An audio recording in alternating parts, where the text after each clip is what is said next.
dilakukan. Gitu. Oke, kalau begitu saya persilahkan Mas Burhan bisa langsung memulai. Oke, sebentar Mas Dana.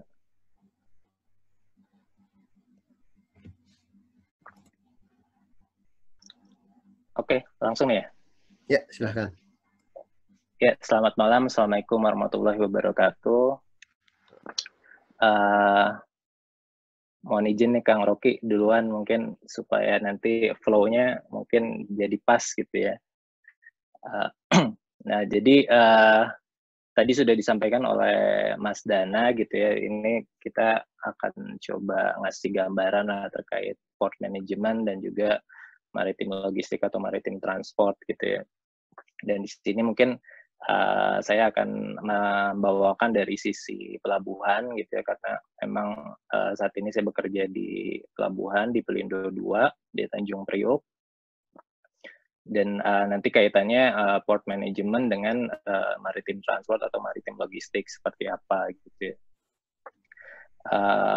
Mungkin untuk yang teman-teman belum kenal, nama saya Burhan, KL 2006 gitu. Di sini sekarang bekerja sebagai salah satu buruh lah ya, buruh di pelabuhan. Jadi ke teman-teman mungkin gampangnya supaya ingat gitu ya. Jadi Burhan mungkin bisa dipanjangkan jadi buruh pelabuhan gitu ya. Jadi karena memang saat ini bekerjanya di pelabuhan gitu.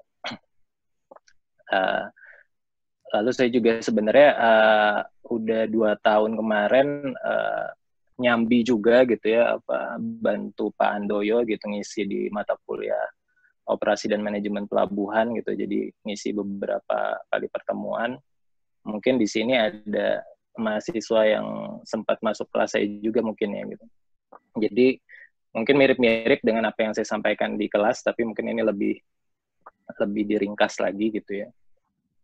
Itu mungkin introduction dari saya.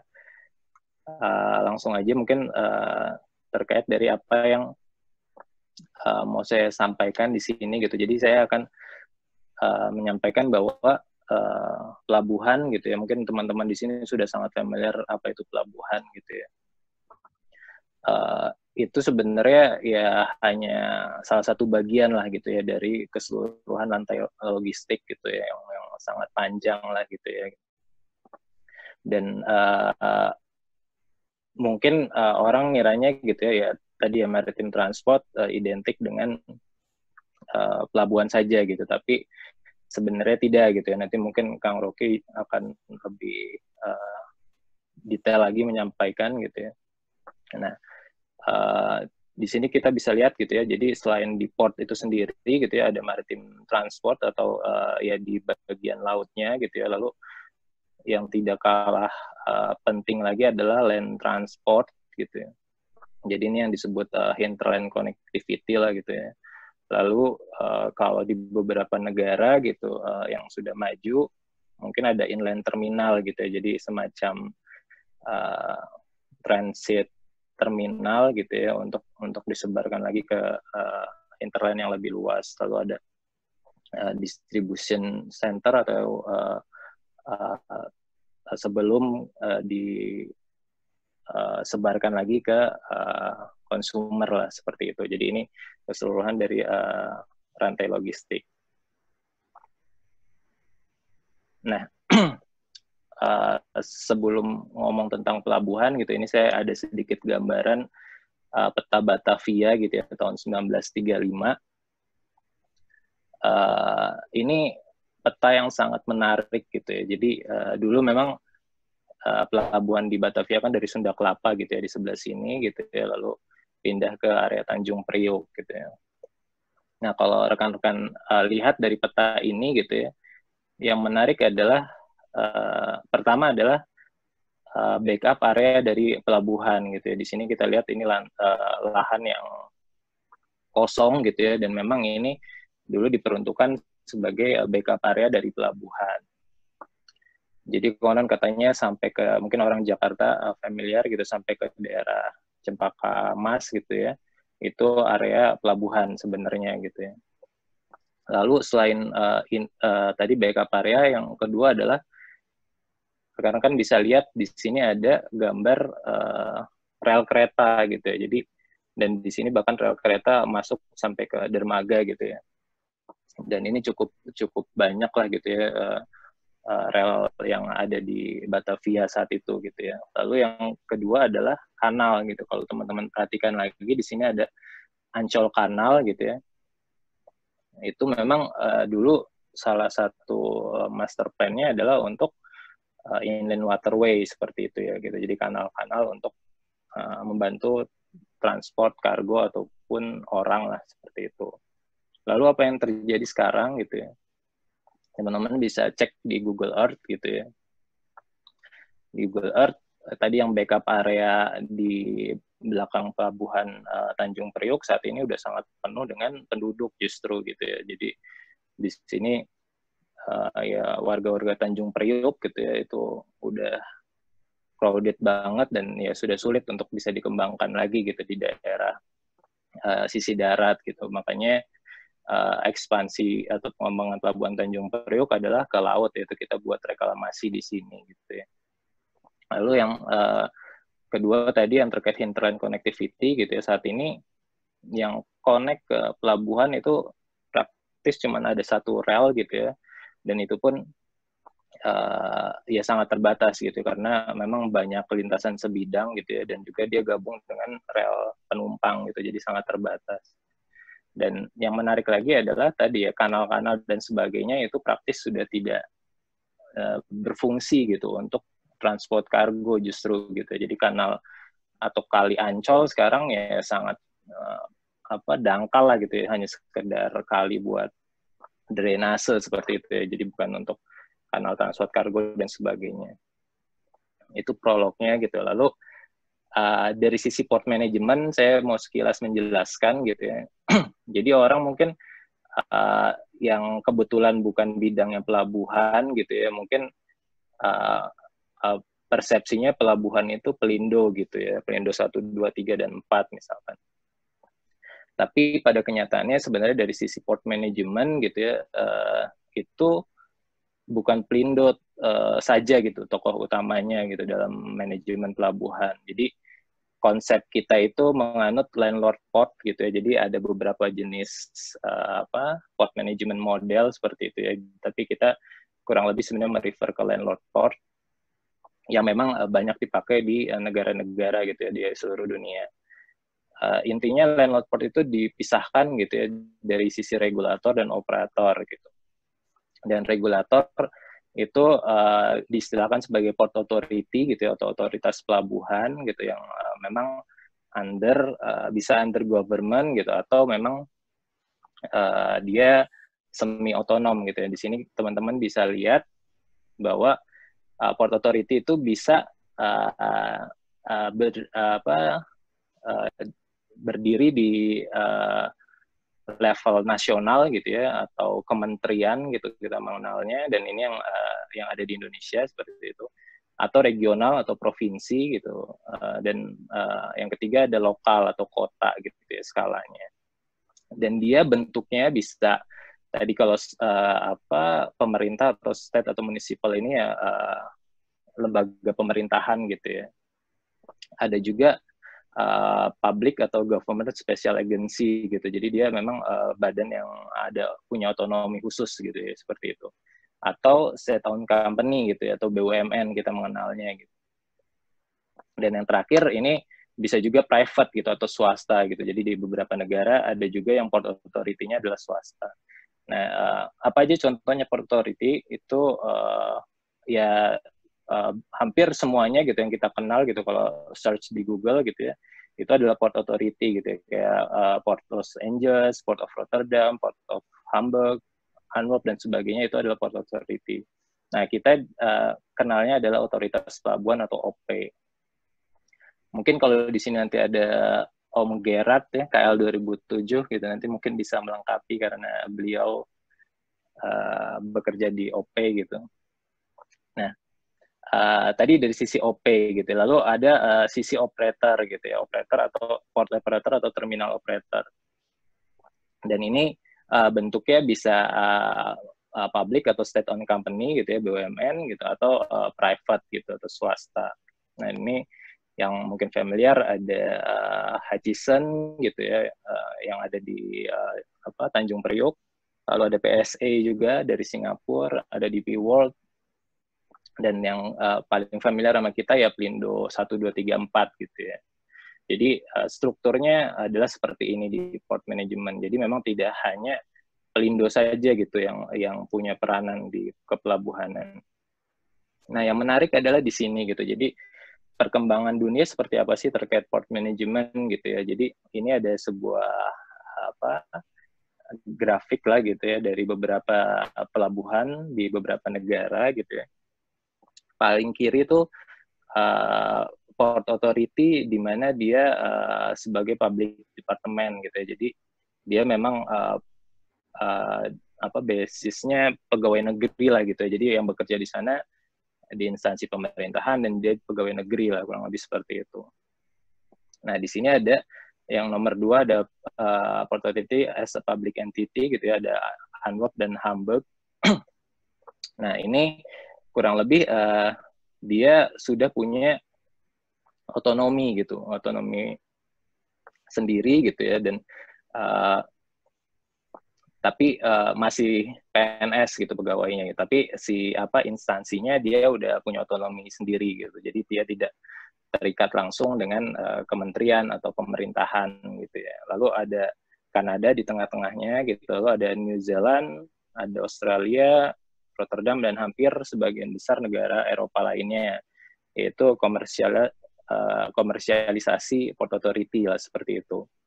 Nah di sini dia udah otonomi sendiri gitu ya, dia udah punya public dan commercial goals gitu ya, dan dia pegawainya bukan PNS lagi lah, seperti itu gitu. Dan ini paling banyak yang diterapkan di negara-negara saat ini. Lalu yang paling beda sendiri saat ini adalah yang keempat gitu ya, di UK gitu ya, dia privately owned port authority gitu. Jadi sebagian besar gitu di beberapa pelabuhan di UK dia sudah privatisasi lah gitu. Jadi negara atau badan port authority-nya itu sudah tidak campur tangan lagi gitu ya. Jadi murni sudah di swasta gitu. Nah kalau Indonesia nanti mungkin kalau ada dari Kementerian Perhubungan atau OP mungkin bisa menambahkan ya, saat ini OP di Indonesia gitu ya itu masih posisinya sebagai instansi di Kementerian Perhubungan, seperti itu. Jadi posisinya ada di nomor 1. Nah, dari sisi port system gitu ya, port ini berkembang lah gitu ya dari tahun ke tahun gitu ya. Jadi dari yang awalnya traditional service port gitu ya, hanya bongkar muat seperti itu gitu ya. Lalu berkembang gitu ya, jadi customer oriented port gitu ya. Di sini level port performance dan kompetisinya gitu ya itu semakin meningkat gitu ya. Dan di sini value added-nya dan supply chain integration-nya juga semakin terintegrasi seperti itu ya. Nah, yang ketiga ada value added port gitu ya. Jadi pelabuhan-pelabuhan ini tidak hanya tadi ya sekedar bongkar muat atau sudah melayani dengan benar gitu ke customer-nya gitu, tapi apa sih yang nilai tambah dari pelabuhan tersebut gitu ya. Dan ini diterapkan di beberapa pelabuhan gitu. Lalu yang terakhir gitu ya, ini yang semua pelabuhan lagi mengarah ke sini gitu ya. Jadi intermodal transport oriented dan supply chain integrated port gitu. Jadi pelabuhan menjadi suatu poin penting gitu ya dari supply chain keseluruhan gitu ya. Jadi bagaimana dia bisa mengintegrasikan seluruh supply chain dari kargo itu sendiri lah gitu. Jadi kurang lebih perkembangannya dari sisi port system seperti ini gitu ya. Nah di Indonesia sendiri seperti apa? Di Indonesia saat ini kita masih tadi ya port operatornya itu ya didominasi oleh ya BUMN itu sendiri ya, Pelindo 1, 2, 3, dan 4 gitu, dengan OP atau otoritas pelabuhannya dari Kementerian Perhubungan gitu ya, dari central government lah seperti itu. Jadi hanya sekitar 6% gitu ya, itu yang dikelola oleh Pelindo 1, 2, 3, 4 gitu ya, dan sisanya dioperasional oleh pemerintah atau terminal khusus. Nah, di sini mungkin sedikit menyampaikan gitu ya, jadi di Indonesia ada port reform gitu ya, atau ya reformasi di kepelabuhanan gitu ya, setelah Undang-Undang Nomor 17 tahun 2008 dulu Pelindo gitu 1, 2, 3, 4 tuh monopolistik lah gitu ya, monopoli gitu ya. Dia regulator plus operator gitu ya. Nah, setelah undang-undang ini dihapuskanlah monopoli itu gitu ya. Jadi Pelindo hanya fokus di operator gitu ya, dan regulatornya dibentuklah otoritas pelabuhan gitu. Jadi intinya port reformasi saat itu di tahun 2008 bertujuan untuk menghapus monopoli gitu ya, terus jadi lebih kompetitif, menciptakan kesempatan yang lebih luas untuk investasi gitu ya. Jadi swasta sekarang boleh bangun gitu ya. Dan yang paling utama tadi pemisahan yang jelas antara regulator dan operator gitu ya. Jadi saat ini Pelindo gitu ya jadi fokus ke operator. Dulu ketika monopoli gitu ya, memang tidak banyak pelabuhan yang berkembang gitu ya. Jadi dulu ini jujur saja gitu ya, pegawai-pegawai Pelindo dulu ya malas-malas lah gitu ya. Jadi dulu prinsipnya selama air laut belum surut gitu ya, pegawai Pelindo tetap sejahtera gitu. Jadi kurang lebih seperti itu dulu. Jadi praktis pegawainya malas-malas dulu gitu ya. Tapi setelah undang-undang ini akhirnya sadar gitu ya. Jadi kalau terus-terusan ya tidak bisa gitu, karena sudah dibuka gerbang kompetisinya gitu ya. Kalau tidak bertransformasi ya justru kalah dengan swasta dan sebagainya gitu ya. Akhirnya saat ini Pelindo 1, 2, 3, 4 sudah bertransformasi gitu ya. Jadi sudah mulai pelabuhan-pelabuhan yang dikelola oleh Pelindo 1, 2, 3, 4 sudah mulai berkembang. Mohon maaf, Mas Burhan, remind waktu tinggal 4 menit lagi, mungkin bisa dipercepat. Oke, ya Dan. Nah, ini gambaran aja dari beberapa pelabuhan di dunia gitu ya. Ini Indonesia sendiri mungkin urutannya masih sekitar 25-an gitu ya, jadi masih kalah dibandingkan secara volume dari pelabuhan-pelabuhan yang lain. Nah, ini mungkin nanti kaitannya dengan Kang Rocky gitu ya. Port dan hinterland connectivity gitu ya, jadi perbandingan dari beberapa pelabuhan gitu ya di dunia dan Indonesia itu sangat jomplang gitu. Kita lihat di Tanjung Priok itu 91% menggunakan jalur darat gitu, bahkan mungkin lebih sebenarnya gitu, 90% menggunakan kereta gitu ya, dan ya tidak ada yang menggunakan waterway seperti itu ya. Tapi kalau kita lihat di Rotterdam gitu ya, ini justru kebalikannya gitu ya, jalur darat justru hanya 35% gitu ya. Paling besar adalah waterway, hampir 54%. Nah, disinilah salah satu mungkin hambatan dari pelabuhan-pelabuhan kita untuk berkembang gitu ya. Jadi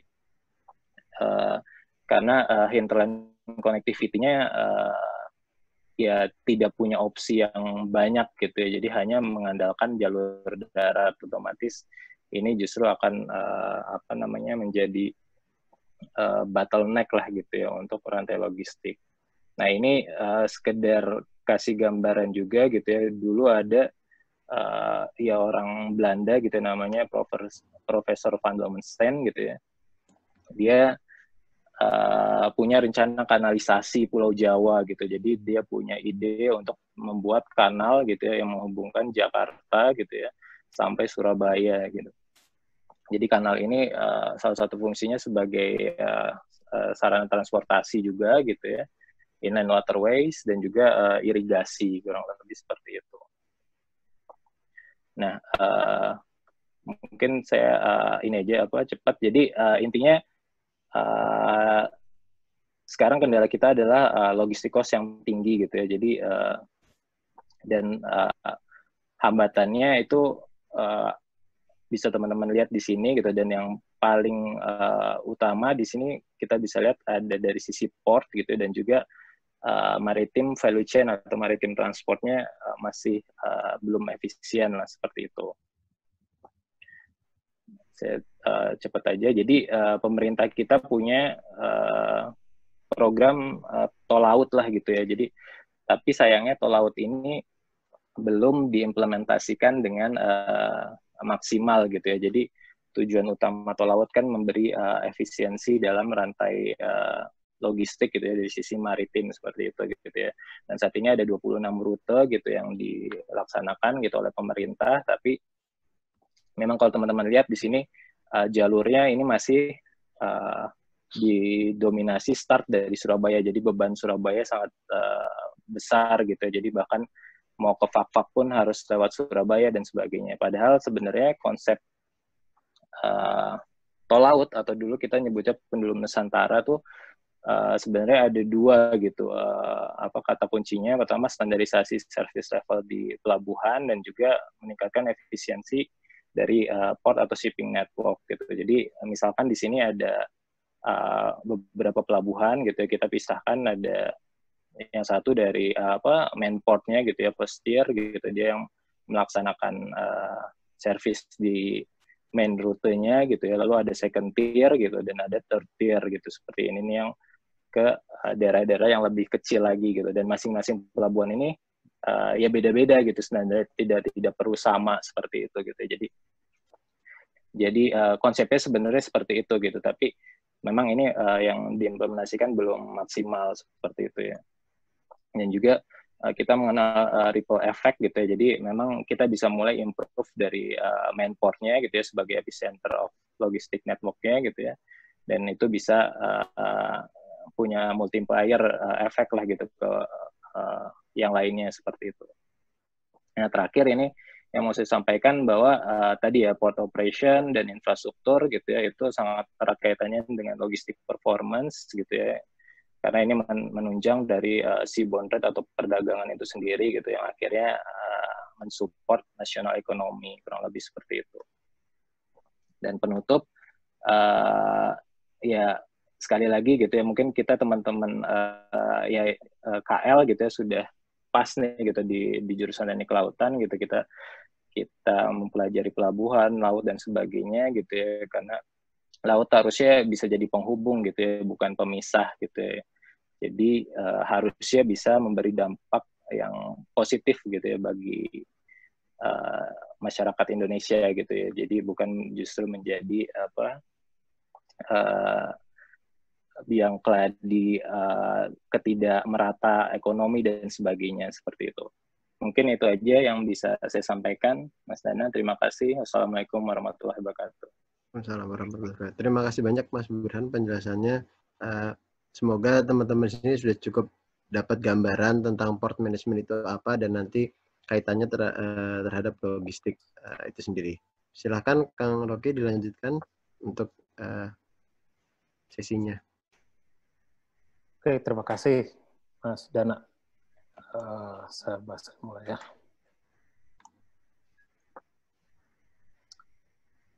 Oke, selamat malam rekan-rekan semua. Barangkali sebelum mulai saya perkenalkan dulu, nama saya Rocky Pesik. Saya kelautan angkatan 94, jadi angkatan pertama kelautan ITB. Untuk sehari-hari pekerjaan saya ada di dunia logistik. Ada dua. Pertama itu Caraka Group, kemudian yang kedua DHL Express. Kalau DHL Express memang lebih banyak kegiatannya pengiriman lewat udara, tapi kalau untuk Caraka Logistik,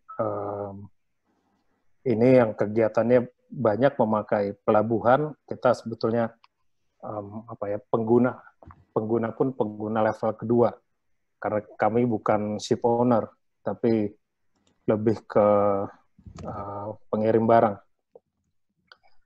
Nah, lewat pelabuhan itu kami mengirim mulai dari paket kecil sampai ke kontainer, juga sampai barang-barang overweight. Kalau barang-barang overweight kita kirim lewat LCT, landing craft tank, juga lewat barge. Kami juga chartering juga LCT, barge atau MPV, multi-purpose vessel. Oke, perkenalan cukup kali ya, waktunya singkat. Tadi dari Mas Burhan, Kang Burhan sudah sempat menyinggung sedikit tentang logistik, supply chain, transportasi, delivery, distribusi. Tapi bedanya apa sih? Mungkin kan banyak rekan-rekan yang secara background pendidikan kan sipil ya.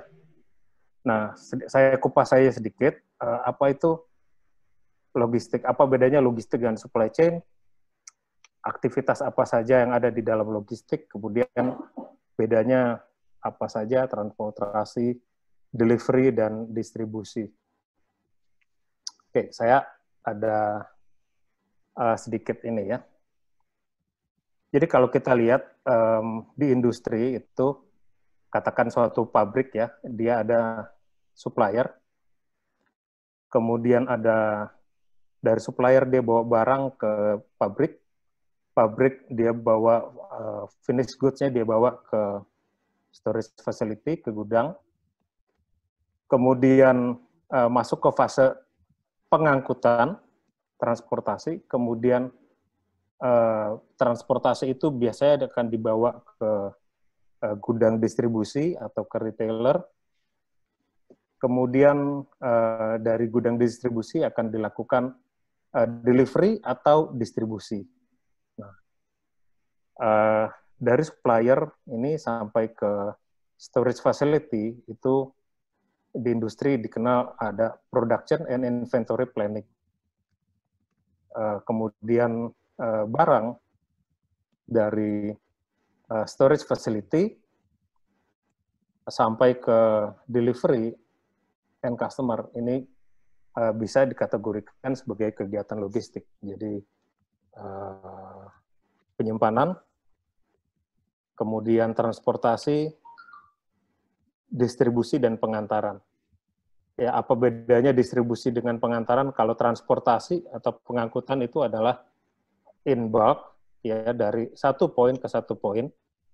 Kalau delivery atau pengantaran itu adalah dari distribution center atau dari retailer ke end customer, ke konsumen langsung, itu delivery, atau kalau distribusi namanya dari satu poin ke banyak poin, itu namanya distribusi. Nah, kalau dari ujung, perencanaan dari supplier sampai ke end customer, itulah yang namanya supply chain. Jadi kira-kira kita bisa bedakan apa logistik, apa itu supply chain, apa itu pengangkutan, dan apa itu delivery dan distribusi. Sejarah kegiatan logistik itu mungkin kegiatan kedua tertua dari manusia. Jadi kegiatan logistik pertama manusia adalah mengangkut hasil buruan. Ya, sebelum bertani kita berburu dulu, nenek moyang kita. Setelah dibunuh di tempat, buruan itu dibawa ke guanya supaya bisa dikonsumsi di hari yang sama atau di hari berikutnya. Itulah kegiatan pertama logistik untuk manusia. Kegiatan logistik di masa lalu yang ada di teks kuno, salah satunya adalah Nabi Yusuf, ya. Ketika di kitab suci itu tertulis bahwa ada 7 tahun masa panen luar biasa, di situ mulai dilakukan penyimpanan ke gudang-gudang lumbung-lumbung makanan untuk disiapkan 7 tahun kelaparan. Ini sizable logistics activity yang ada di teks kuno yang tercatat. Nah, dari sejarah itu kita logistik mengalami beberapa ini beberapa poin yang menurut saya penting di logistik. Kira-kira 3.000 tahun sebelum Masehi, di Mesir itu material handling dari batu, dari gunung sampai jadi ke piramid itu kegiatan yang luar biasa. Kemudian 300 tahun sebelum Masehi mulai ada kapal yang didayung. Itu salah satu tonggak awal logistik melalui laut. Kira-kira tahun 1200-an sesudah Masehi ada yang namanya Hanseatic League. Itu adalah network internasional pedagang swasta yang mulai melakukan perdagangan jarak jauh. Waktu itu masih belum berbasis IT, jadi perdagangan waktu itu dilakukan hanya berbasis kepercayaan. Tapi mereka sudah mulai melakukan transportasi barang-barang termasuk melalui laut karena mereka melakukan perdagangan jarak jauh. Tahun 1500 itu kira-kira di Eropa mulai ada layanan pengantaran yang sudah ada jadwal. Jadi tahun 1500 mereka sudah mengenal dari poin A ke poin B 5 hari, 1 minggu atau 1 bulan mereka sudah melakukan itu.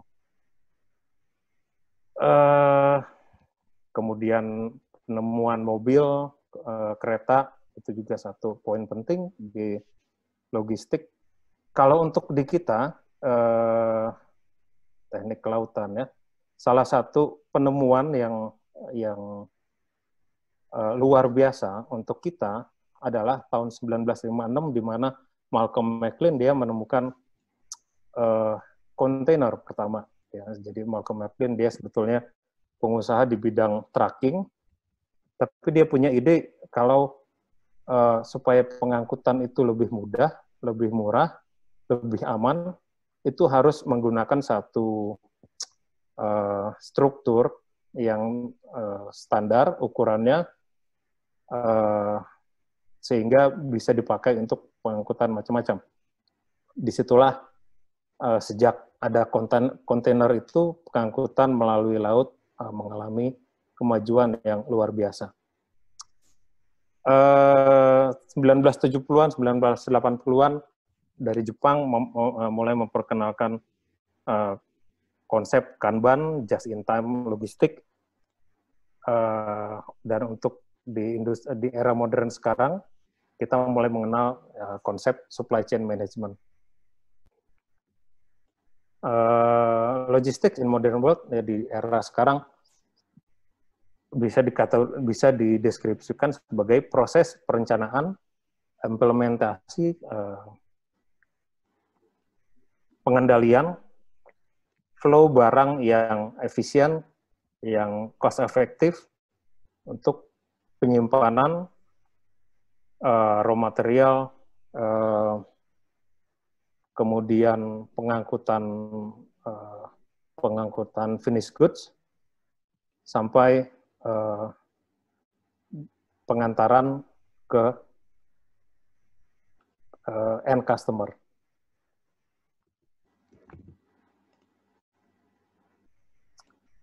Nah, tadi sempat disinggung oleh Kang Burhan bahwa peran dari pelabuhan laut itu untuk logistik sangat penting. Ya, pertama, kalau dari sisi perdagangan internasional, pelabuhan laut adalah salah satu pintu utama untuk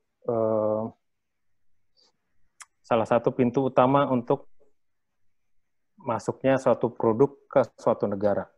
96% volume perdagangan di dunia, perdagangan internasional, itu diangkut melalui laut. Ya, hanya 4% yang diangkut melalui udara. Otomatis kalau pelabuhan juga adalah pintu keluar untuk ekspor, untuk perdagangan internasional.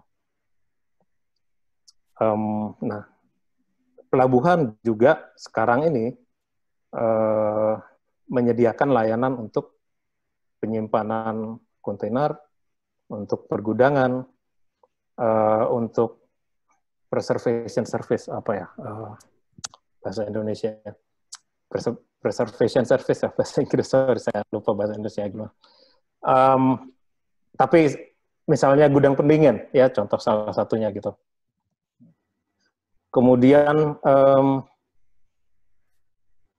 sempat disinggung juga bahwa dalam pelabuhan ini terjadi juga hal yang tidak kalah penting, yaitu interface antara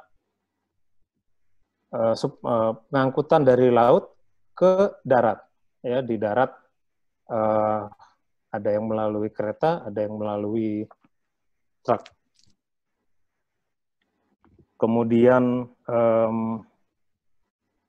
di pelabuhan juga sekarang sudah menjadi salah satu tempat untuk bukan hanya untuk transportasi, tapi juga sudah menjadi pusat distribusi dan pusat logistik, di mana banyak aktivitas lain di dalamnya di luar yang hanya penyimpanan dan pengangkutan. Oke, kalau ini sedikit gambaran bahwa kalau dari barang dari kapal itu dibongkar muat, namanya ship to shore, kemudian di pelabuhan ada proses transfer dan storage untuk kemudian diteruskan ke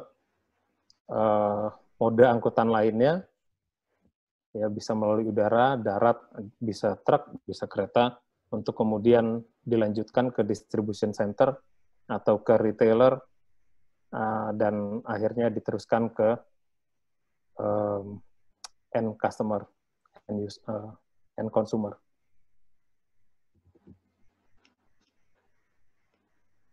Nah, beberapa aktivitas yang sekarang ini bisa dilakukan di pelabuhan, itu mulai dari processing dokumen ekspor, dokumen impor, penyimpanan, kemudian conservation. Bahasa ini Indonesia saya masih lupa conservation.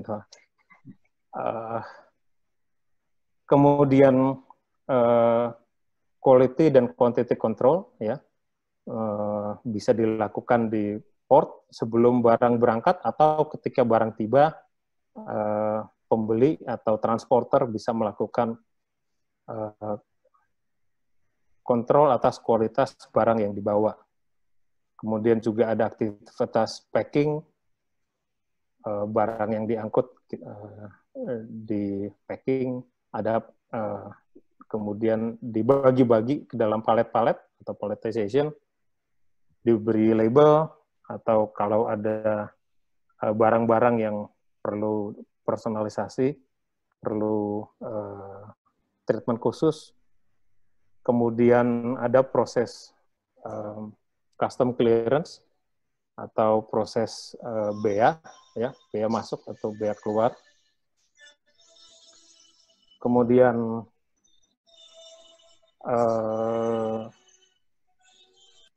sorry sebentar.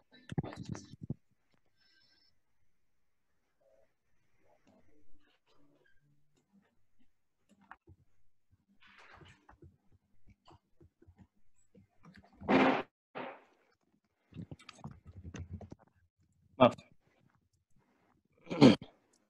Tadi sampai ini ya, custom clearance, proses bea cukai, kemudian konsolidasi barang untuk diantar ke tujuan akhir. Konsolidasi itu artinya misalnya kita terima barang dari China, dari Amerika, atau dari Jepang, masuk ke satu pelabuhan katakan di Tanjung Priok, kemudian barang itu di break bulk, dibuka dari kontainer, dibagi-bagi sesuai menurut tujuannya. Tidak semua menuju Jakarta, ada yang akan menuju ke kota-kota lain, ada yang menuju Bandung, ada yang menuju Surabaya.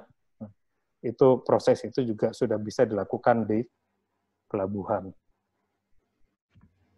Mohon maaf Kak Rocky, waktunya 5 menit lagi. Oke. Waduh, ini panjang. Mungkin bisa dibaca aja ya, ini sedikit perbandingan antara pelabuhan generasi pertama, generasi kedua, generasi ketiga, sekarang bahkan sudah masuk ke generasi keempat.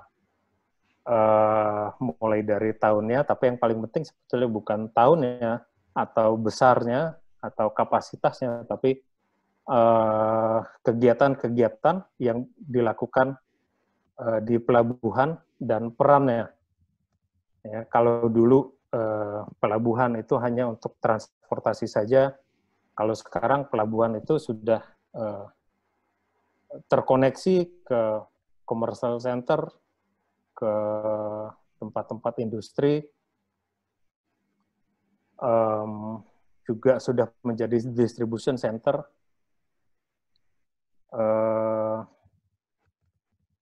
information center. Dulu belum dikenal teknologi informasi, sekarang sudah ada teknologi informasi, itu banyak sekali dipakai dalam jasa layanan di pelabuhan. Oke, ini bisa dilewat saja, bisa dibaca saja kalau mau nanti. Ini yang menarik, tadi Kang Burhan juga sudah menyampaikan ini, cuma ini sedikit lebih jelas ya. Ini adalah Logistics Performance Index yang dikeluarkan oleh Bank Dunia setiap 1 atau setiap 2 tahun. Sekarang ini kita ada di peringkat 46. Sebetulnya ini sejarah panjang ya. Indonesia kita mulai prihatin atas ini sejak tahun 2007. Kemudian 2007 itu dibuat satu tim kecil untuk menyusun cetak biru logistik nasional. Kebetulan saya terlibat di dalamnya. 2008 sampai kita susun, 2012 ditandatangan Presiden SBY menjadi sistem logistik nasional. Nah, tapi yang menarik di sini bahwa salah satu nilai kita yang terkecil adalah infrastruktur, di mana salah satunya memang pelabuhan. Di sini menjadi PR kita ya. PR kita sebetulnya bukan hanya di pelabuhannya saja, tapi juga secara infrastruktur ini interkoneksi ke moda transportasi lain, apakah ini kereta atau darat. Ya, kalau secara infrastruktur sebetulnya ada 2 model yang bisa kita anut. Sebetulnya kita harus pilih. Kalau di Amerika itu barang lewat naik kereta, orang naik bis. Kalau di Jepang di daratnya orang naik kereta, barang naik truk. Kalau di Indonesia ini gado-gado. Orang naik kereta, naik bis, naik motor, naik mobil, barang naik truk, yang naik kereta. Belum diputuskan kita sebetulnya mau kemana. Tapi menurut saya ini harus dipisah. Ya, untuk teman-teman yang bergerak di bidang kepelabuhanan nanti juga akan berpengaruh di sini ya, secara infrastruktur.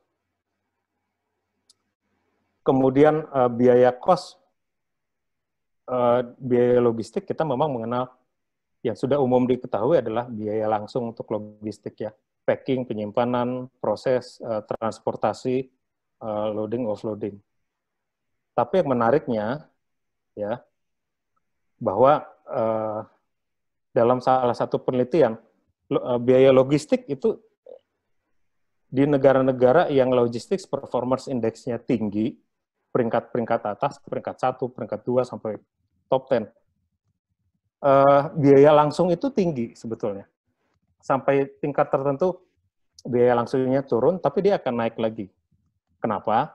Artinya, pengirim barang harus rela mengeluarkan biaya lebih, harus rela untuk bayar lebih. Supaya apa? Supaya menekan induce cost-nya. Induce cost ini akan banyak turun apabila kita bisa mau spend lebih untuk direct freight cost. Untuk induce cost itu apa sih? Induce cost itu contoh beberapa, satu dari segi keselamatan dan keamanan. biaya ini besar sekali. Biaya kerusakan barang, ya apakah karena kecelakaan, atau karena mishandling, atau karena teknologi packingnya kurang baik, itu besar. Biaya logistik besar di situ. Kedua, kehilangan barang. Kemudian keausan infrastruktur. Ya, ini menurut saya ini peran penting dari kawan-kawan di teknik kelautan. Contoh sederhana, saya tinggal di Jakarta. Setiap kali naik jalan tol, saya nggak pernah di jalan tol Jor, itu tidak ada pengerjaan jalan. Itu proyek yang selalu never ending project. Ya. Jadi itu mahal. Itu harus dibayar. Jadi harapan saya untuk kawan-kawan yang kelautan yang bergerak di bidangnya, terutama yang membangun pelabuhan serta infrastruktur, itu jangan sampai kita bikin infrastruktur yang sifatnya harus nanti tambal sulam, ya, karena pengaruhnya nanti ke sini. Biaya logistik itu turun bukan dengan freight cost yang murah. Ya, biaya logistik itu akan efisien, salah satunya dengan infrastruktur yang baik. Kalau ini saya nggak usah singgung lah. Nah, what to do sih di Indonesia ke belakang. Dalam cetak biru yang kita bicarakan, yang kita desain sebetulnya, salah satu yang kita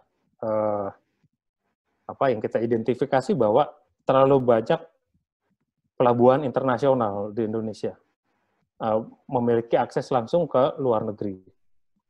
Secara logistik, cost ini kurang baik karena kurang adanya konsolidasi. Jadi idealnya kita hanya memiliki tidak terlalu banyak port internasional, cukup beberapa saja, dan barang-barang dari pelabuhan yang lebih kecil itu bisa masuk ke pelabuhan internasional tertentu yang sudah ditunjuk, sehingga kita memiliki kapasitas volume yang cukup untuk menjadi hub internasional.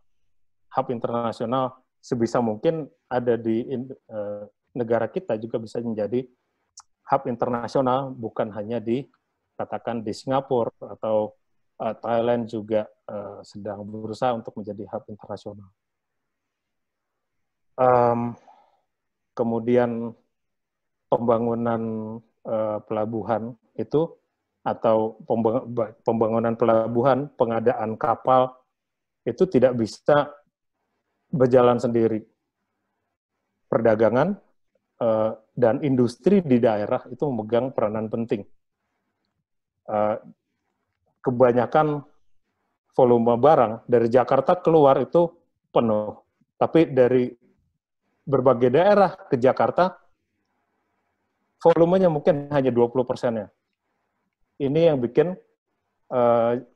biaya logistik jadi mahal, sehingga kita tidak bisa hanya membangun pelabuhan, tidak bisa hanya upgrade pelabuhan di berbagai daerah, tanpa membangun perdagangan, tanpa membangun industri di daerah-daerah tujuannya. Karena itu akan menimbulkan imbalance. Ada tol laut, tadi sempat tol laut atau pendulum nasional. Dengan menambah kapal atau memperbesar kapal, itu hanya akan membuat kapal yang berangkat penuh, kapal kecil berangkat penuh, kapal kecil pulang kosong. Berubah menjadi kapal besar berangkat penuh, kapal besar berangkat pulang kosong. Jadi pulangnya itu harus diisi. Dengan apa? Dengan mengembangkan perdagangan dari daerah atau industri daerah menuju Jakarta. Kemudian yang ketiga, ini sebetulnya juga penting, yaitu tadi fokus ya langsung. biaya pengiriman, biaya transportasi, atau biaya sewa gudang, tapi jauh lebih penting untuk mengurangi biaya logistik nasional adalah justru dengan mengurangi induced cost. Peran kita sebagai orang-orang lulusan teknik kelautan di pelabuhan tadi adalah dengan membuat pelabuhan atau infrastruktur lain, jalan atau kereta yang nggak gampang rusak, ya sesuai dengan load-nya, sesuai dengan waktu perencanaan, sesuai dengan untuk penggunaan. Nggak keausan infrastruktur itu harus dijaga. Oke. Jadi dari saya itu saja. Sekian, terima kasih. Ya, terima